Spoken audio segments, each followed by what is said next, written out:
चेतावनी में पिछली सारी चेतावनियों जितना 100% दम है। जब जब राहुल गांधी ने जो जो प्रेडिक्ट किया है वो देश के सामने आया है। इस बार जो उनके पीछे बैठे ना वो खुद को संभाल पाएंगे और जो कुर्सी पे बैठे ना ये खुद को संभाल पाएंगे। तो इस बार जो न्यूक्लियर बम फूटने वाला बस अब 2-3 दिन की वेट कीजिए। तो बिल्कुल बढ़ गया है। जिस हिसाब से ये सरकार और चुनाव आयोग और सारे जितने भी सरकारी तंत्र हैं वो सारे के सारे सिर्फ बीजेपी की पक्ष में बात करते हैं, सारी चीजें करते हैं। आप कल का एक छोटा सा के लिए कितना बड़ा खतरा है चुनाव आयोग, इससे बड़ा बयान क्या हो सकता है किसी भी। राहुल गांधी चुनाव आयोग के खिलाफ आर पार के मूड में हैं और इस बार राहुल गांधी के हाथ ठोस सबूत लग चुके हैं। आइटम बम राहुल गांधी इसको कह रहे हैं और कह रहे हैं कि इस आइटम बम में न केवल चुनाव आयोग बेनकाब होगा बल्कि बीजेपी की भी पोल खुल जाएगी। चुनावों में वोट की चोरी होती है, पूरे चुनाव को ही चोरी कर लिया जाता है। महाराष्ट्र के अंदर किस तरीके से वोट की चोरी हुई इसको लेकर लगातार राहुल गांधी चुनाव आयोग को घेरते रहे और ये कहते रहे कि महाराष्ट्र चुनाव की तर्ज पर बिहार के अंदर भी वोट बंदी, वोट की चोरी चुनाव आयोग मिलकर बीजेपी के लिए कर रहा है। इन आरोपों में कितना दम है ये सवाल तो है, लेकिन इसी के साथ साथ अगर राहुल गांधी उस आइटम बम को फोड़ देते हैं तो फिर देश की राजनीति में क्या होगा? क्या वाकई बीजेपी और चुनाव आयोग के लिए उल्टी गिनती शुरू हो चुकी है? चर्चा की शुरुआत करते तमाम वो लोग मेरे साथ जुड़ चुके हैं जो बेबाकी से राय रखते हैं, हर मुद्दे पर खुलकर बात करते हैं। शुरुआत आपसे कर लेती हूँ, क्या कुछ कहना चाहेंगे सर? चुनाव आयोग लंबे समय से निशाने पर है विपक्ष के और राहुल गांधी तो तीखे तेवर दिखा रहे हैं कि इस बार तो सबूत हाथ में है, चुनाव आयोग को किसी कीमत पर छोड़ा नहीं जाएगा। इस चेतावनी में कितना दम? देखिए, इस चेतावनी में पिछली सारी चेतावनियों जितना 100% दम है। जब जब राहुल गांधी ने जो जो प्रेडिक्ट किया है वो देश के सामने आया है। दूसरी बात, ये एटम बम राहुल गांधी जी कह रहे हैं और मेरे हिसाब से देश की जनता के हिसाब से ये न्यूक्लियर बम लेकर फटेगा। राहुल गांधी जी हर एक मुद्दे पर हर एक दिन ये स्पष्ट करते आ रहे हैं कि पहले हमारे पास सबूत नहीं थे। उस सबूत को इकट्ठा करने के लिए और उस सबूत को पूरा एक जगह कंसोलिडेट करने के लिए हमें तकरीबन 8.5 महीने की मेहनत लगी है और उन्होंने ये श्रेय अपनी टीम को भी दिया है, हर एक कार्यकर्ता को भी दिया है। तो उनका कहना ये है कि अब जो मेरे पास सबूत है उस सबूत से CEC की कमेटी कहीं से भी अपने आप को क्लीन चिट नहीं दिलवा सकती। और वो इतने गहरे सबूत है कि जहां पर एक बूथ की लिस्ट का जिक्र होगा और जिसमें ये बताया गया कि कैसे 6.5 लाख वोटों के ऊपर 1.5 लाख वोट नकली थे महाराष्ट्र के एक बूथ के ऊपर। तो आपको लगता है कि इस बार चुनाव आयोग बेनकाब हो जाएगा, जो हमेशा ही कह देता है कि इन आरोपों में कोई दम ही नहीं है, निराधार आरोप है, राजनीति का सिर्फ एक मुद्दा है? देखिए, आप ये समझिए पहली बात तो कि CEC की जो कमेटी है ना वो हर 3 साल या 4 साल में बदल दी जाती है और जो भी नया कमेटी पे अपॉइंट होता है ना वो सिर्फ एक ही चीज़ बोलता है कि हमारे ऊपर आरोप लगा जा रहे हैं, क्योंकि ये पीछे से उन्हें बोला जाता है कि आपने ये बोलना कि हमारे ऊपर आरोप लगा रहे हैं, हमारे ऊपर आरोप लगा रहे हैं, बाकी हम पीछे बैठे हम अपने आप संभाल लेंगे। लेकिन इस बार जो उनके पीछे बैठे ना वो खुद को संभाल पाएंगे और जो कुर्सी पे बैठे ना ये खुद को संभाल पाएंगे। तो इस बार जो न्यूक्लियर बम फूटने वाला बस अब 2-3 दिन की वेट कीजिए। तो क्या राहुल गांधी के आइटम बम से चुनाव आयोग की कुर्सी और सरकार की कुर्सी दोनों पर खतरा बढ़ गया है?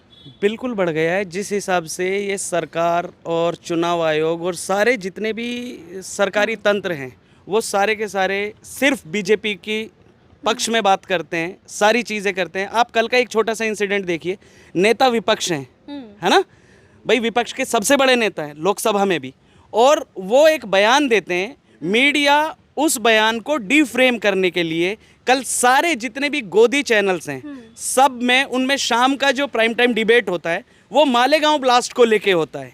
ये खबर कहीं दिखाई, सेकंड्स में दिखाई। नेता विपक्ष का जो ये बयान था कितना बड़ा बयान था, लोकतंत्र के लिए कितना बड़ा खतरा है चुनाव आयोग, इससे बड़ा बयान क्या हो सकता है किसी भी नेता विपक्ष का या किसी भी नेता का।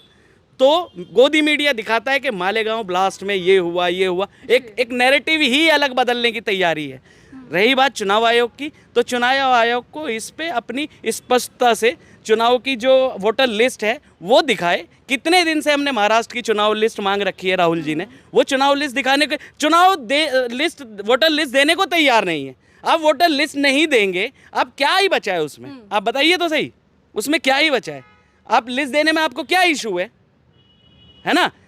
जब तक लिस्ट नहीं मिलेगी, वेरीफाइड लिस्ट नहीं मिलेगी, तब तक उसको चेक कैसे करेंगे?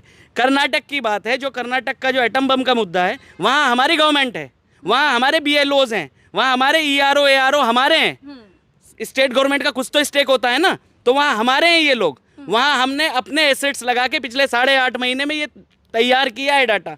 अगर महाराष्ट्र में हमारी सरकार होती तो वहाँ भी हमें चुनाव आयोग से मांगने की जरूरत नहीं थी। हम इसलिए मांग रहे हैं कि सरकार हमारी नहीं है, NDA की सरकार है।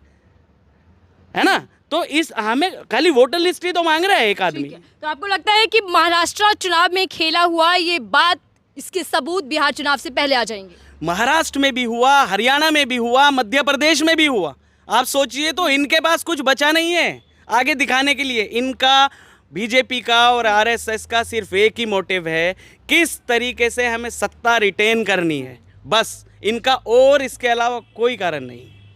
तो आप ये कह रहे हैं कि जितनी भी सरकार राज्य दर राज्य बनी है फर्जी सरकार है? सारी चोरी की सरकारें हैं, सारी की सारी चुनाव आयोग से मिलके, मीडिया से मिलके, बड़े बड़े कॉरपोरेट से मिलके। आप सोचिए तो अदानी की 2014 में अदानी 61,000 करोड़ के मालिक थे।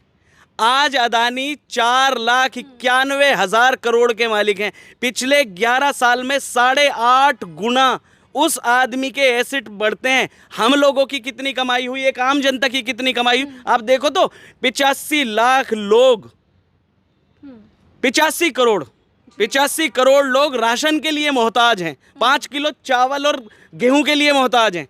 और वहां उनके 8.5 गुना सारी चीजें बढ़ गई अदानी की। तो कैसे, किस चीज का आप वो करेंगे? इन्होंने पूरा लोकतंत्र ही बेच दिया। ठीक है, लोकतंत्र पर आप सीधा प्रहार कर रहे हैं सर, लेकिन चुनाव आयोग बार बार ये साफ कर चुका है, ना तो मशीनों के साथ छेड़छाड़ हो सकती है और ना ही चुनावी प्रक्रिया में किसी तरीके की खराबी या धांधली है। तो राहुल गांधी बार बार किस तर्ज पर ये आरोप लगा रहे हैं? राहुल जी इस तर्ज पर आरोप लगा रहे हैं कि राहुल जी की एक ही मांग है कि देश में चुनाव लोकतंत्र के माध्यम से हो। लोकतंत्र का माध्यम का मतलब होता है देश में जो चुनाव हो पारदर्शी तरीके से हो, पर चुनाव आयोग अपनी पारदर्शिता को नहीं दर्शा रहा है। पूरी विपक्ष की मांग है, पूरी देश की जनता की मांग है कि चुनाव आयोग आए और एक पारदर्शिता के तौर पर चुनाव कराए। आप देख सकते हैं ना, आपको मैं दिल्ली का उदाहरण देता हूँ। दिल्ली में अभी उपचुनाव होना है नगर निगमों की सीटों पर, और 6 महीने का कार्यकाल होता है। 6 महीने के अंदर आपको नगर निगम का चुनाव कराना पड़ेगा। 6 महीने बीत चुके हैं, सरकार भी मौन है और चुनाव आयोग भी मौन है।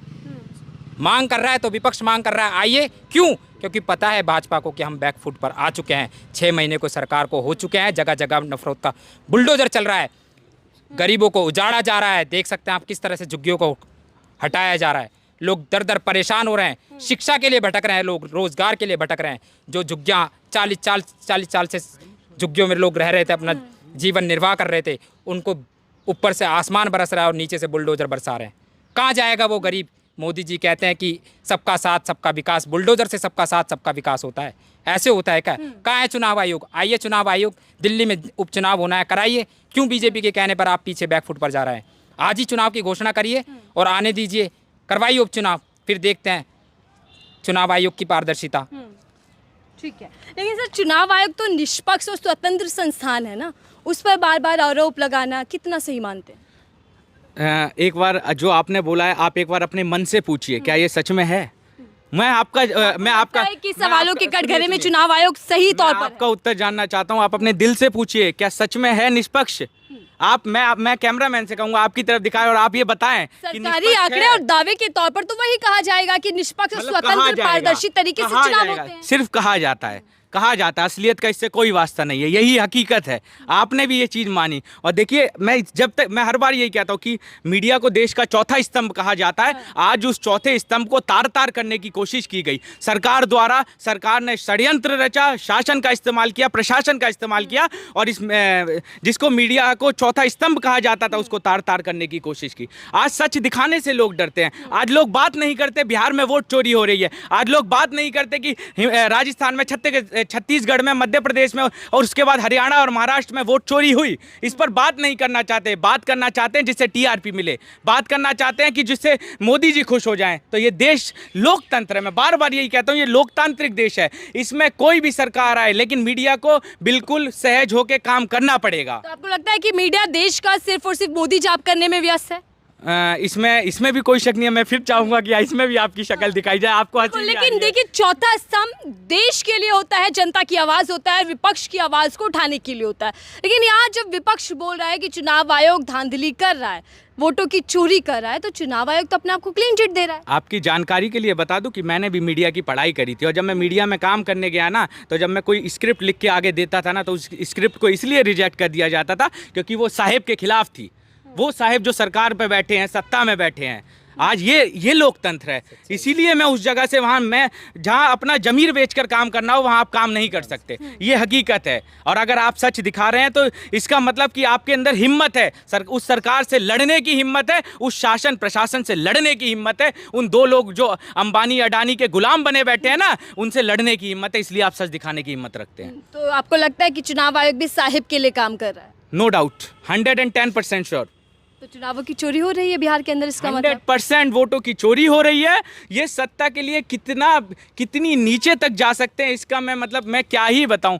ये कुछ मतलब इतना ज़्यादा गिर चुके हैं कि लोगों के फर्जी वोटर आईडी कार्ड बनाए जाते हैं, बाहर से बुलाकर। दिल्ली में भी ये हाल हुआ, कई सारे लोगों के वोटर आईडी कार्ड, जिन्होंने पिछली बार भी वोट दिया उनका वोट काट दिया गया, और उसके बाद नए लोगों के जो 1 साल पहले आए हैं उन लोगों का, जिनका आधार कार्ड तक यहाँ का नहीं है, उनका वोटर आईडी कार्ड यहाँ का है। देखिए, ये सोचने का विषय है, ये सरकार से सवाल पूछने का विषय है। ठीक है सर, सवाल चुनाव आयोग से करता है विपक्ष, लेकिन बीजेपी हमलावर विपक्ष पर हो जाती है।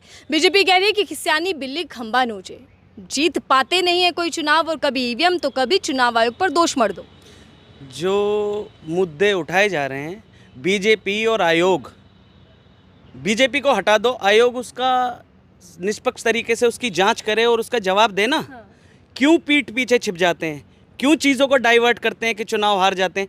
दिखा नहीं रहे हैं, बोल नहीं रहे हैं। आप एक बात बताओ, ऐसे कैसे पॉसिबल है कि एक ही स्टेट में जितने नए वोटर बनते हैं वो सारे के सारे एक ही पार्टी को मिल जाते हैं? ये कैसे पॉसिबल है? ये जादू है क्या कोई? ये कोई जादू है? अब ये जादू इनको समझ में आया कि ये पकड़ा गया ये नए वोटर का, तो इन्होंने एक नई चीज़ अप्लाई करी जो कि लॉन्च करी बिहार में, SIR। ठीक है, अब वहाँ वोटर का अभी एक टेंटेटिवली फर्स्ट फेज में ये आइडिया लगा है कि इसमें 65 लाख वोटर डिलीट कर दिए गए, है ना।